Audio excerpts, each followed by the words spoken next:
What's up everyone, John from ARTV. It's time for a review of the debut self-titled album by Dnce, Dnce. It's the follow-up to their debut EP, Sway, that came out about a year ago. And while I listened to it a few times, I can't say that it really caught my ear big time and made me want to hear more, but I really enjoyed the singles Cake by the Ocean and Toothbrush to an extent. While I do find the lyrics a bit cliched, you have to admit the song's pretty fun musically. I wasn't exactly anticipating this release, but it was on my calendar. I was planning to hear it and I was getting a fair amount of requests to check it out. So how does this thing sound? Well, Dnce is F-U-N. Fun as hell. This project totally surprised me, and I'm really excited to talk to you guys about it. A little bit of history on Dnce before we get into the review. Jonas was obviously a member of the Jonas Brothers. I think we all remember them.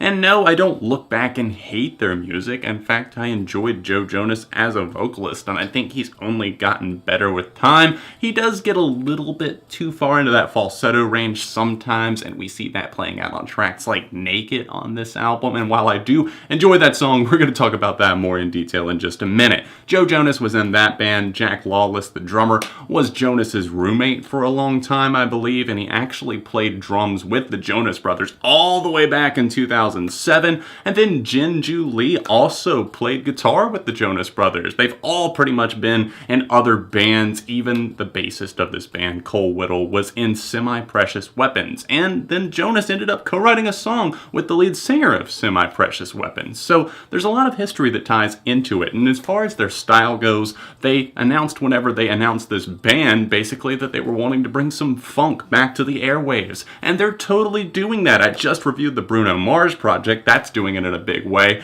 And if bands like Dnce can continue breaking this trend of just EDM and hip-hop, R&B leaning everything, I mean, seriously, even Taylor Swift is saying their next album is going to be influenced by it. Please, can we just break the monotony? Because Dnce is having so much fun here, and if other bands and other acts could hop on that train, I would so be into so much more pop music. Dnce is absolutely not a perfect album, but it has heart, it has spunk, it's got a big spirit about it, and it really puts in a lot of effort. These instrumentals are very spry, a lot of surprising detail for the bass coming through very crisp, not just punching bass all the time, shaking your car constantly, but it's there. I was listening to this album in the car several times, and you can feel that bass pounding. You really get into the groove of the music. The guitars light up some of these songs and just move the instrumentals. It's really interesting to see how they personify Jonas's vocals in a very different way. They move with the flow of the music and they add in some extra licks here and there that you just don't see coming. It's not something that you hear in pop music these days. Pop rock, funk pop, whatever you want to call these guys, they're doing something right here. Every song from the Sway EP except for Jinx made its way onto the debut album, and I can't say that I'm disappointed that Jinx isn't on here. I wasn't a fan of that song really. I even went back and listened to it and I was like, I could give or take on this one. I understand you've already got a 14 song, 49-minute album. I can understand why you need to cut something somewhere. It is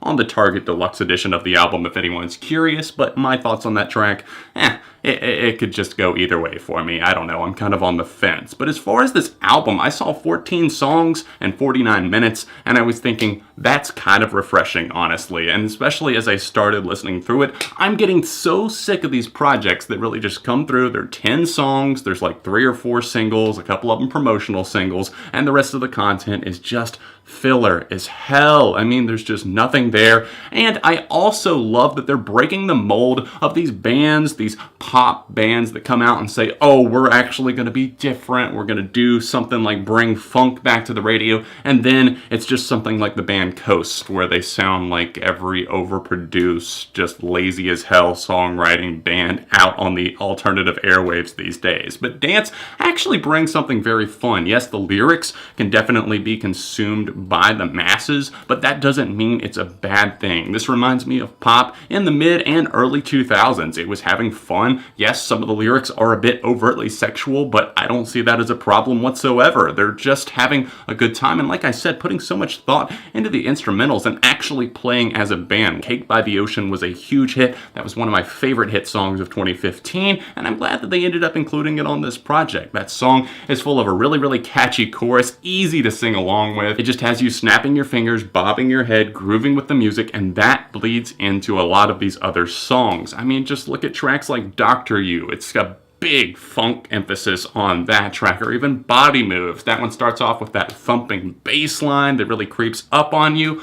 Or even the track Naked, even though I don't really care for the falsetto vocals, and even some of the lyrical content is a bit trite on that one. I love just how big the instruments are here. It's just a huge chorus that rolls around and makes you want to Dnce. I have to commend Joe Jonas for doing such a good job at having a varied voice all throughout here. He gives different performances based on what's going on in the songs. There's slower ones like Truthfully and Almost, which is a really, really nice slow song that definitely builds in its tempo.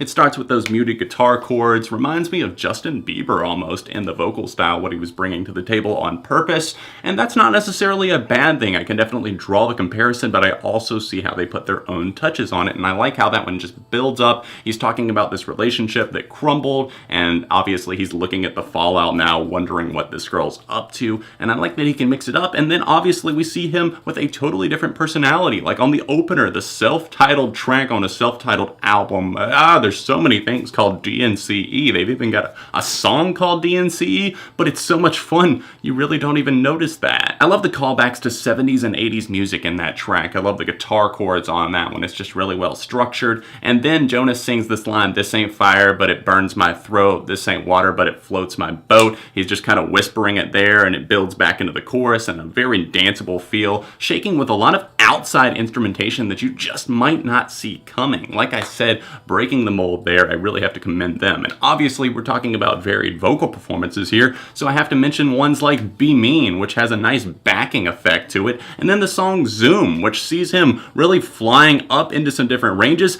and I love whenever he kind of twists and over-exaggerates his voice. I got the car and I'm ready to drive, and he just really holds it out, and some people might hear that and be like, oh, that sounds awful, but I'm a sucker for whenever people do that. There's a pretty fast pace to this album, and I like that. It keeps the adrenaline flowing, and we see songs like Blown featuring Kent Jones as being a perfect example of that, along with songs that I've already mentioned like Dnce and Naked, of course. This one featuring Kent Jones, I saw that and I was thinking, oh, a rap feature on a pop album, this is just going to be some cheesy verse. No, this dude actually comes in and straight up kills it on this song. I loved his verse. It was very insightful. Yes, he was talking about girls, relationships, maybe just breaking it off and being a player, whatever, but he does it so well that it just convinces you and you want to be on board with whatever he's talking about. It's a very, very catchy song. This is going to be stuck in your head for days. A great hook, one of the best on the entire record. Be Mean is another favorite of mine. Jonas is talking about this relationship that he has where he basically wants to be put down. He wants to be like tortured, whether it be with words or physically, whatever it may be. Seems to get a little bit into his twisted mind, and in a way, it's kind of funny because I'm thinking of Purity Ring wearing Joe Jonas, and now seeing all these songs like Cake by the Ocean, Blown, Be Mean, all of these songs really just coming through, and I'm like, I remember 2007, I remember 2008. The ultimate jam comes in the form of the final song, Unsweet, my favorite song on the debut album from Dnce. This is one that once again plays with some of those older, funkier styles, but also adds in kind of a sweeping feel to it. Dance floor ready, I could see this being used in like an 80s film or something like that, and I love that context that it provides. He's singing about this girl that's different from the rest of the pack. He loves her for that. He loves her because she's unfiltered, and he also hits that higher falsetto register, but it doesn't get on my nerves like it does on a few of the moments here. I mean, there's ones like obviously Naked that I've talked about, Truthfully, one that I don't care for as much, probably my least favorite song on here, but here he utilizes it to his advantage big time. This song is really just impossible to deny, easily my favorite here. To sum it all up, I really enjoy this debut album from Dnce. I think you guys will like it too if you give it a chance. There's a link to stream it in the description down below. I hope you enjoyed my review today. Me personally, I'm saying high replay factor, big recommendation. I'm going with a strong 4 out of 5. Let me know your thoughts on Dnce in the comments section down below, and don't forget to smash the like button while you're here. Subscribe to the channel because friends don't let friends go unsubscribed. You can check out a recent review that I did on the channel, or one that I think you might really like, by clicking those little links right below me. You can find me on all of my social media right over here, linked in the description. And other than that, I will see you guys very soon right here on ARTV.